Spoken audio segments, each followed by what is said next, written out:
গাবতলের মোড়ে একটা অভিশাপ সিনেমা হল রয়েছে,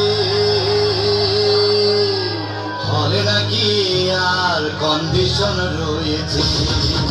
আরে হলে নাকি আর কন্ডিশন রয়েছে, আরে গাবতলের মোড়ে একটা হল রয়েছে, হলে নাকি আর কন্ডিশন রয়েছে।